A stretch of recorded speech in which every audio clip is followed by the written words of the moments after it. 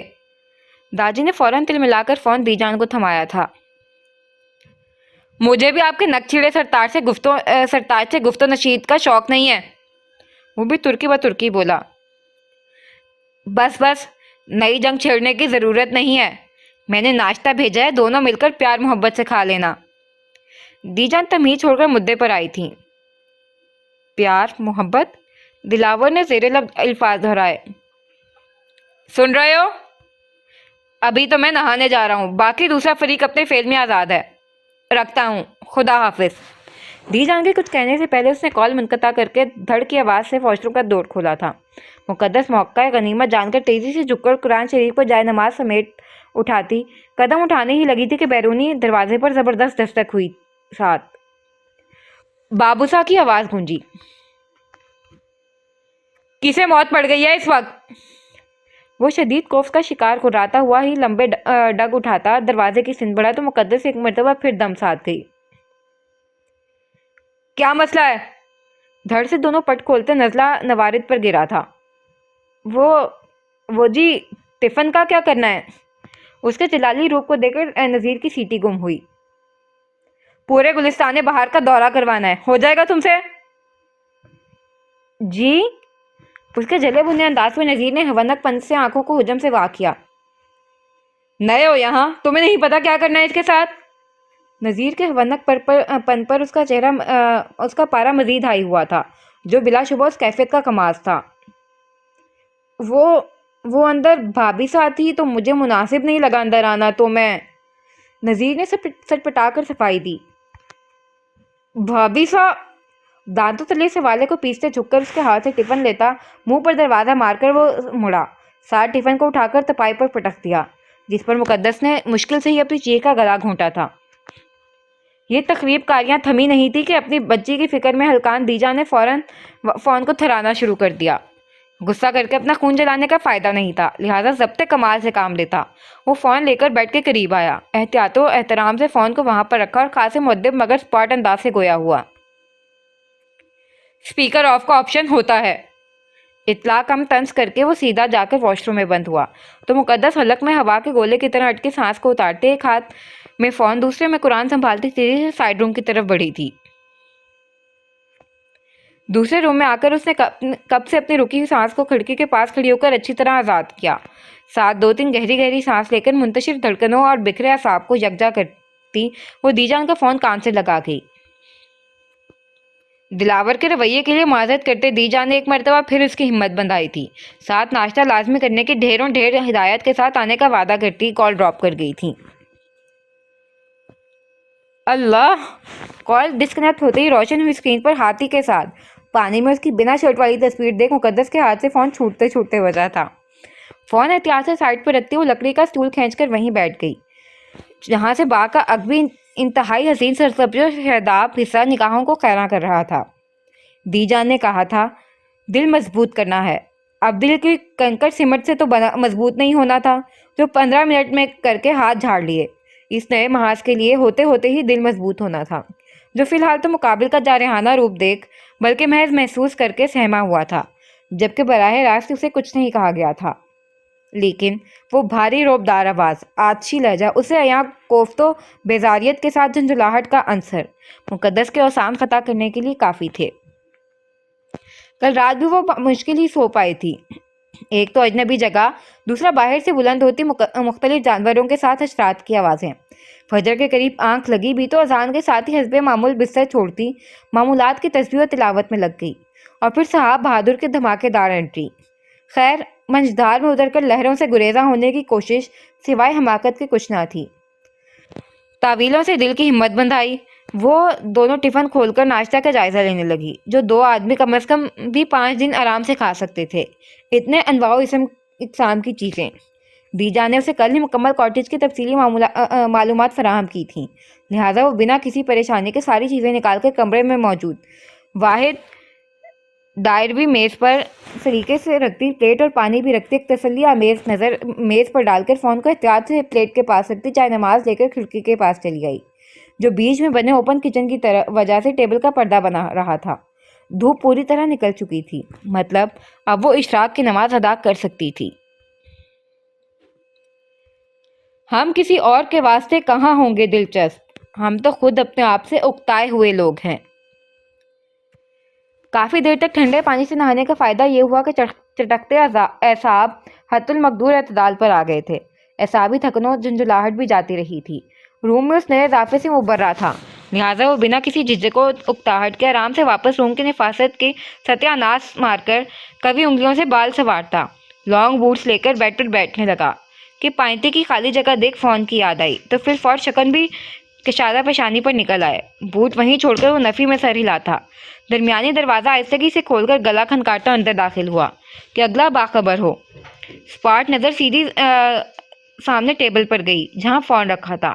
ساتھ ٹیبل بھی کسی مغلیہ دور کا سجا شاہی دسترخوان انواع و اقسام کے لوازمات بھوک چمکانے کے لیے سجی ہوئی تھی۔ ارادہ تو فون اٹھا کر نکل جانے کا تھا، لیکن کھانوں کی اشتہار انگیز خوشبو نے زبردست بھوک چمکائی تھی۔ تضاد سائی ڈشز تھے بھی اس کے پسندیدہ، جو بلا شبہ دی جان نے اپنے ہاتھوں سے بنائے تھے، جو کہ اس کی کمزوری تھے۔ دوسرا 2 دن سے غصے میں کچھ کھایا بھی نہیں تھا۔ وہ فوراً ہی ساری ذہنی اختراع کو سائڈ پر رکھتا کرسی گھسیٹ کر بیٹھ گیا، پھر بنا کسی پرانگدہ خیال کو مخل ہونے کی اجازت دیے کافی ٹائم بعد اس نے سیر ہو کر کھانا کھایا۔ ساتھ دی جان کے ہاتھوں کا اسپیشل خوشبودار سوجی کے حلوے نے مزہ دوبالا کر دیا تھا۔ من و سجبہ سے لطف اندوز ہوتے ہوئے وہ یہ بھی قطعی فراموش کر چکا تھا کہ وہاں ایک نوورت موجود ہے، کسی کونے خدرے میں جس کی موجودگی کچھ دیر قبل اس کے اعصاب پر گزری تھی۔ کھانے سے فارغ ہو کر فون دیتا وہ جیسے ہی اٹھا، مدم آہٹ کی آواز پر حساسیت بیدار ہوئی۔ ساتھ نگاہ آواز کے تعاقب میں گئی تو وہی سفید ململی دوپٹے کی جھلک پر نگاہ جا ٹھہری۔ گردن ترچھی کر کے ایک نظر ٹیبل پر ڈالی، یعنی یہ دسترخوان سجانے کا اہتمام انہوں نے کیا تھا۔ اندر کہیں سے سرگوشی ابھری جسے سرد بے پرواہ سانس خارج کر نظر انداز کرتا دروازے کی طرف بڑھا، لیکن پھر قدم کچھ سوچ کر روک لیے۔ چند سات الفاظ ترتیب دینے کے بعد اس کا بھاری مگر سپاٹ و سنجیدہ لہجہ خاموش فضا میں ارتعاش کا باعث بنا۔ میں جانتا ہوں دی جان نے آپ کو میرے متعلق متاثر کن باتیں بتائی ہوں گی، لیکن میں ویسا قطعی نہیں ہوں، بلکہ میں ویسا ہوں جیسا لوگ میرے متعلق بتاتے ہیں۔ میں قطعی بھی ان کے تشریح کردہ خاکے سے مطابقت نہیں رکھتا۔ میں ایک بگڑا ہوا، اکھڑا، بدتمیز اور بدلحاظ انسان ہوں، جس کا آپ کو بخوبی اندازہ ہو گیا ہوگا، لہٰذا اپنا وقت ضائع نہیں کریں۔ ٹھہرے گمبھیر باور کراتے انداز میں بولتا وہ یہیں پر الفاظ کی نفی کر گیا، مقدس سوچتی لب دبا کے، کیونکہ اس نے سلسلہ کلام جوڑی رکھا تھا۔ دراصل غلطی ان کی بھی نہیں ہے، وہ مجھ سے محبت ہی اتنی کرتی ہیں اور محبت نابینا ہوتی ہے۔ ہم سے محبت کرنے والے لوگ سچ ہو تب بھی ہمارے متعلق برا نہیں بول سکتے۔ اس کے گمبھیر لہجے میں استحضاء کے ساتھ دی جان کی بے پناہ محبت کا غرور بھی شامل تھا۔ مل جائیں گے بہت سے تجھے مصلحت پسند، مجھ سے نہ سر کھپا کہ بہت سر پھرا ہوں میں نے واضح کر دیا ہے۔ باقی جملہ ادھورا چھوڑ کر وہ لمبے 2 قدم اٹھا کر دروازے تک پہنچتا بھی دروازہ کھولنے کے لیے ہاتھ اٹھایا ہی تھا کہ مترنم آواز پر ہاتھ ہوا میں ہی معلق رہ گیا۔ محبت باظرف بھی ہوتی ہے، اس لیے ہم سے محبت کرنے والے لوگ ہمارا برا سوچ بھی نہیں سکتے۔ بہتے جھرنے سے سریلی آواز، سماعت میں اترنے پر ہاتھ سمیت اس کا پورا وجود یکھی کسی طلسماتی قوت کے زیر اثر آتش قوت کا شکار ہوا تھا، جیسے یہ آواز نہیں کوئی جادو منتر ہو۔ شاید اس برجستہ جواب کی توقع نہیں تھی اس لیے، یا شاید اپنے لاجواب ہونے کی توقع نہیں تھی اس لیے، یا شاید یہ آواز ہی ایسی تھی کہ دھڑکن، سانس، رگوں میں دوڑتا لہو، پرانگدہ سوچوں کی اماج کا ذہن سب جمود کا شکار ہو گئے تھے۔ وجہ جو بھی تھی، لیکن ہر کسی کو لاجواب کرنے والا پہلی بار لاجواب ہونے کی لذت سے آشنا ہوتا، دقت سے حواس یکجا کر کے تیزی سے دہلیز عبور کر گیا، جسے پلٹ کر دیکھے گا تو پتھر ہو جانے کا خدشہ ہو۔ وہ دھیمے لہجے کے زیر و بم میں فوار جیسی حسین رمجھم ہے، گفتگو میں بہم تسلسل، روا روا سا چناب جیسا۔ وہ رب کریم رحمان و رحیم ہے، آسمانی کسی کتاب میں، کسی وحی میں